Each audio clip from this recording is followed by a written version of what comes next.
os clientes, eles ficam mais confortáveis, eles confiam mais no nosso trabalho, se sentem mais seguros quando nós colocamos dentro do nosso contrato de prestação de serviços uma cláusula específica sobre a nossa responsabilidade.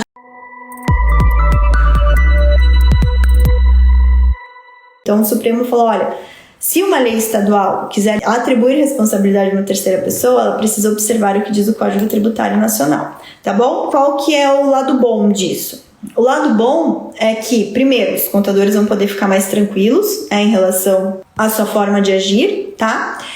Segundo, que eventualmente, né, não vai ter aí uma extensão dessa responsabilidade do contador para advogados ou para outros tributaristas, tá?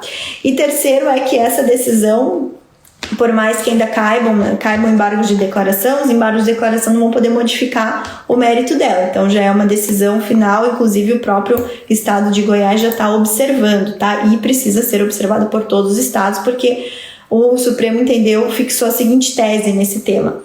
É inconstitucional a lei estadual que disciplina a responsabilidade de terceiros por infrações de forma diversa das regras gerais estabelecidas pelo Código Tributário Nacional, tá? Quando sair a publicação do acórdão, a gente vai entender um pouco melhor aí toda a extensão desse entendimento do Supremo, porque eu concordo também que o Código Tributário Nacional, nesses artigos que disciplinam a responsabilidade, ele também chega a ser vago, tanto que, gente, existem livros aí só para discutir o alcance desses artigos do Código Tributário Nacional, existe toda uma polêmica em relação à responsabilidade tributária prevista no Código Tributário Nacional, diversos entendimentos dos tribunais, posições diversificadas aí. Então vai ser importante, a hora que sair a publicação desse acórdão, que a gente analise aí para ver o que o Supremo realmente falou em relação a esses limites do Código Tributário Nacional, tá bom?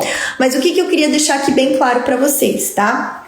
Eu queria deixar bem claro que, de qualquer forma, sempre que nós formos atuar como tributaristas, por mais que a gente não vá poder aparecer ali como responsável tributário em eventual fiscalização, os clientes, tá? Os clientes, eles ficam mais confortáveis e eles confiam mais no nosso trabalho, se sentem mais seguros quando nós colocamos dentro do nosso contrato de prestação de serviços uma cláusula específica sobre a nossa responsabilidade, a responsabilidade em relação às orientações que a gente está dando para esse cliente. Por quê? Porque o nosso cliente, ele não é técnico, ele não conhece. Se ele fosse, ele não estaria contratando a gente, certo?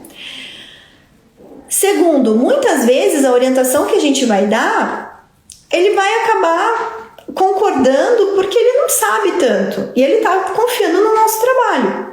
Tá? Então ele vai ficar mais confortável. Muitas vezes os clientes exigem, tá? Eles só nos contratam se tiver uma cláusula desse nível dentro do contrato de prestação de serviços, falando que em caso de eventual fiscalização, em caso de eventual auto de infração, que nós que estamos sendo contratados, nós vamos ficar responsáveis por, primeiro, atender a essa fiscalização, elaborar todo o acompanhamento, as respostas a essa fiscalização, e segundo, em caso de auto de infração, nós, como profissionais tributaristas, ficaremos responsáveis por fazer o quê?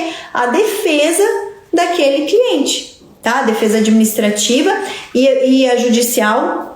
Aí a gente precisa ver, a gente só pode colocar que a judicial também ficaremos responsáveis se a gente deixar expresso que vamos contratar um advogado tributarista, no caso de sermos tributaristas não advogados, ou se formos tributaristas advogados, ok, a gente já estende essa responsabilidade aí de defesa perante o Poder Judiciário, tá? Mas isso eu colocaria que seria até uma boa prática na área tributária, entendeu? A gente colocar essa disposição dentro do contrato.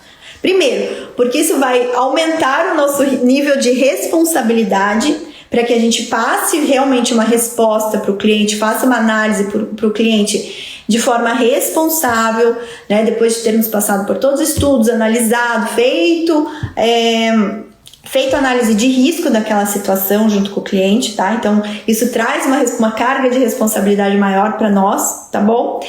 E segundo, porque vai passar uma segurança maior para o nosso cliente, né? A gente vai passar uma segurança maior se a gente colocar essa cláusula de responsabilidade dentro do contrato de prestação de serviço, tá bom? Então, se vocês hoje não têm essa boa prática, passem a adotar. Ai, Letícia, mas e aí? O que vai acontecer se eu tiver que pagar o auto de infração? Gente, olha só, a gente não se responsabiliza pelo pagamento de uma eventual autuação, ok? A gente não se responsabiliza por isso nos contratos.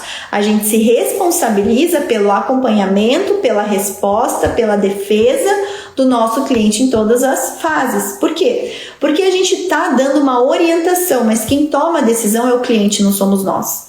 Então, por isso que é importante, a gente sempre que vai levar uma opção para o cliente, para ele tomar uma decisão, que a gente leve dentro de uma matriz de risco, falando, olha, esse caso temos esse risco, esse aqui é mais conservador, esse aqui é menos conservador, mas que a gente documente essa análise que a gente fez e documente que quem fez a opção foi o cliente, não fomos nós, tá? Porque a gente não pode tomar a decisão pelo cliente, quem toma é o cliente. Ok? O que a gente precisa fazer é agir com responsabilidade, com ética e com transparência para que esse nosso cliente possa tomar a melhor decisão. E caso mesmo ele tomando que ele entenda a melhor decisão, como ele está sujeito a uma fiscalização auto de infração, que nós, como tributaristas que ajudamos ele naquela tomada de decisão, a gente fique com a responsabilidade de atender e de defendê-lo em caso de uma autuação. Ok?